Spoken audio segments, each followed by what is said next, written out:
Ciao ragazzi, oggi Max Movie a Napoli. Ci sono 7 psicopatici a piede libero. Wow. Ciao, io mi chiamo Laura e sono psicopatica. Ciao, io sono Isabella e sono psicopatica. Sono psicopatico. Sono psicopatico. Sono psicopatico. Sono anch'io uno psicopatico. Sono psicopatica. Sono psicopatica. Sono psicopatico. Psicopatico.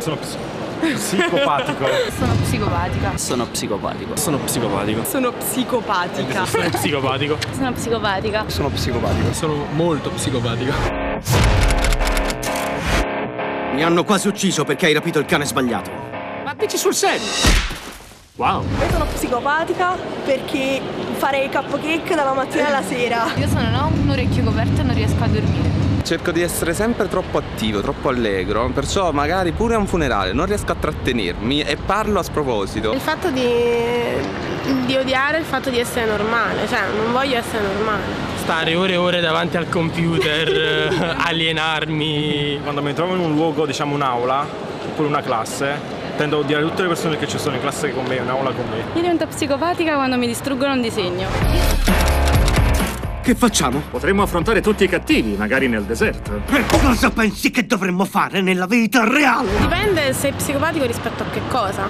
Sei psicopatico relativamente a una persona normale, sei meglio, capito? Potreste avere una chiave di lettura del mondo su alcune cose che gli altri magari non hanno. Avere secondo me anche quei momenti di, non lo so, di delirio.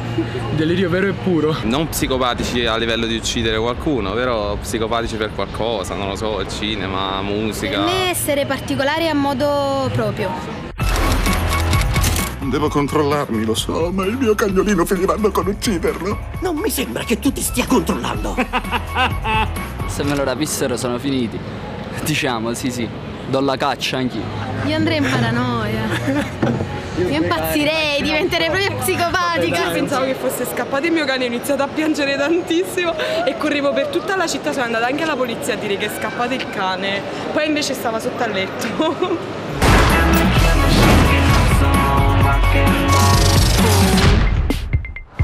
Mi piace. Una commedia simpatica ma surreale al tempo stesso, cioè Sì, è forte esatto. ma divertente, diciamo. Comunque sì. Al tempo stesso. Al tempo stesso divertente, però magari che tratta anche. Bonnie! Bonnie! Bonnie, dove sei? Bonnie, per favore torna, Bonnie!